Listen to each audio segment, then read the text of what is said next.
Indianapolis Colts fans, I don't know about you, but it feels like we are playing a dangerous game with Jonathan Taylor's workload. The latest report suggests the Colts might trade for Commanders running back Jerome Ford to help manage Taylor's massive usage from last season. Adding another former Bearcat to this roster would provide much-needed relief for our star, but it signals that the front office is genuinely worried about burning him out. And honestly, the more details come out, the harder it is to ignore what is going on behind the scenes. Smash that like button, subscribe, and comment your city. Let's get into it. The Indianapolis Colts are placing a major emphasis on protecting our franchise centerpiece, Jonathan Taylor, as he lands at number 3 on our list of the 12 most important players for the 2026 season. Taylor is the definition of a bell cow running back, having shouldered a massive load last year by leading the NFL with 323 carries and appearing on 82.4% of our offensive snaps. While head coach Shane Steichen expressed confidence in Taylor's physical condition after the season, there is a clear organizational desire to avoid overworking him moving forward. What makes this even bigger is the recent analysis from Mo Moton of Bleacher Report, who suggests that the Colts should consider trading a late 2027 draft pick to the Washington Commanders to acquire running back Jerome Ford. The logic here is sound. We need a reliable veteran to spell Taylor and provide an outlet in the short passing game, especially considering his history of missed time following high-volume seasons. Ford, who was a 5th-round pick by the Cleveland Browns in 2022, would fit right into our roster culture as another former Cincinnati Bearcat. With Sauce Gardner and Alec Pierce already in the building and special teams coach Brian Mason having deep ties to that program, the transition could be seamless. Fans remain divided on whether to trust young, unproven depth like Seth McGowan and DJ Giddens, or to surrender future draft capital for a proven commodity like Ford. We currently hold plenty of ammunition for next year, including 2 projected compensatory picks, but the question of how much we are willing to sacrifice for a backup remains sensitive. Is this pursuit of a secondary back merely a depth chart adjustment, or does it signal that we are far more concerned about our quarterback's health than the team is letting on? The Indianapolis Colts are currently eyeing a strategic reunion with running back Jerome Ford to bolster our backfield depth. This potential trade move stems from a calculated desire by Chris Ballard to protect our investment in our starting quarterback following his recent recovery from a torn Achilles.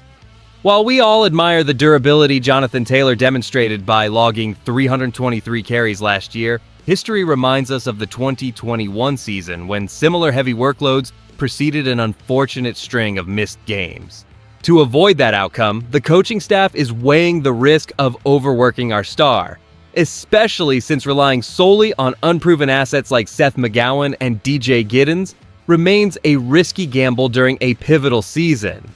And honestly, bringing in a familiar face like Ford makes perfect sense for this organization.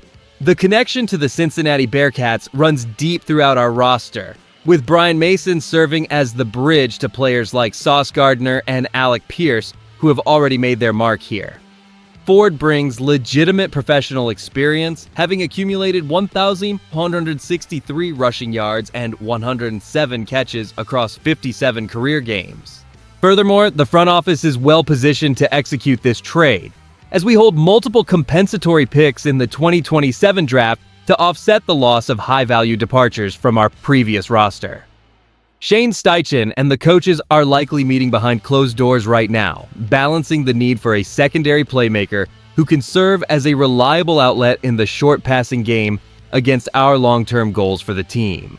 By targeting a veteran who already understands the schemes and culture fostered by our staff, we provide a vital safety net for Taylor. It is a proactive approach that prioritizes longevity and sustained success, ensuring we do not burn out our most important offensive weapon before the postseason arrives. Maintaining a healthy backfield is the lifeblood of our offensive identity, and the stakes for the 2026 season could not be higher for the Indianapolis Colts. Jonathan Taylor carried the ball 323 times last year, accounting for 82.4% of our offensive snaps, a workload that demands immediate strategic adjustments to ensure his longevity. We simply cannot afford to ride our star workhorse into the ground again. Bringing in a veteran like Jerome Ford from the Commanders would provide a proven, reliable outlet in the passing game and offer the necessary depth to keep our ground attack fresh. And that changes everything regarding our roster construction and salary cap allocation. By utilizing our projected 4th and 6th round compensatory picks, we could bolster our depth without sacrificing long-term stability. This move would fundamentally shift our approach against upcoming division rivals, providing insurance that ensures we stay competitive deep into the winter months. A balanced backfield rotation prevents the kind of injury attrition we have seen in previous years, directly strengthening our playoff positioning within the AFC South. Should we successfully land a player like Ford, the increased efficiency in our short passing game will create more breathing room for our passing attack during those grueling late-season matchups against the Houston Texans and Tennessee Titans. This is a calculated shift towards sustained health, moving away from over-reliance on a single bell cow toward a more diverse and resilient offensive scheme. By diversifying our options, we are better prepared to handle the intensity of the schedule while keeping our most important playmaker, Jonathan Taylor, at his physical best. With the front office already holding extra draft capital for next year, taking this action now serves as a prudent investment in our championship aspirations, giving us the depth required to remain a consistent force throughout the entire 2026 campaign. Securing a veteran like Jerome Ford makes immense sense for our backfield because it protects our most valuable asset. Jonathan Taylor led the league with 323 carries last season, and history shows that such heavy usage often precedes significant physical decline or injury risk. By adding a proven contributor like Ford, we bring in a versatile weapon who has logged 1,163 rushing yards and 107 catches across 4 seasons in Cleveland. The upside is clear. We keep Taylor fresh for the postseason while maintaining a high-level ground attack. However, the counter-argument is that we must value our developing talent. Relying on younger, unproven players like DJ Giddens and Seth McGowan offers the organization a chance to build sustainable depth internally, without sacrificing future draft capital. And this is the part that gets me, because while Bleacher Report suggests using a late 2027 pick for Ford to alleviate pressure on our quarterback, we already have a full house of compensatory draft selections to burn.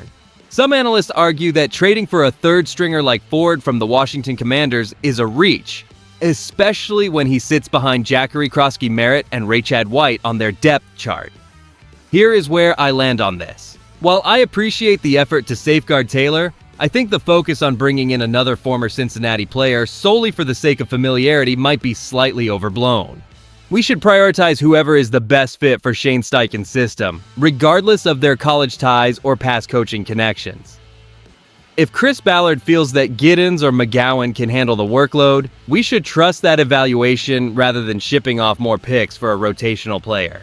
We need to be measured, keep our eye on the long-term roster balance, and ensure we are not just accumulating familiar faces at the cost of our future draft flexibility.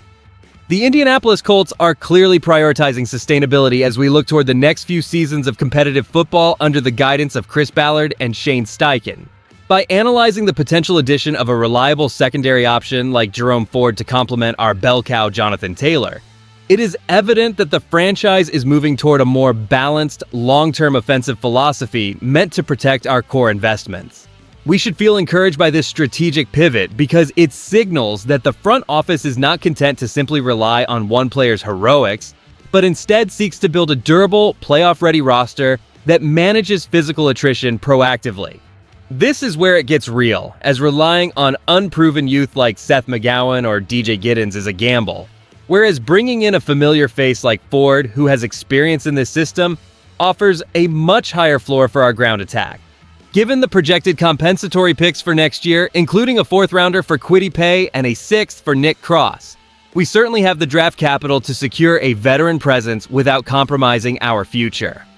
The connection to our special teams coach Brian Mason, who previously worked with many of these former Bearcats, adds a level of organizational synergy that we have not seen in years, making this an incredibly sensible move for a team hungry for consistency. Now, I want to hear from you directly regarding this potential roster move. Do you believe the Colts should trade a 2027 draft pick to acquire Jerome Ford to help manage Jonathan Taylor's heavy workload this season? If you enjoyed the video, do not forget to like it and subscribe to the channel. For the Shoe, I'll see you in the next one.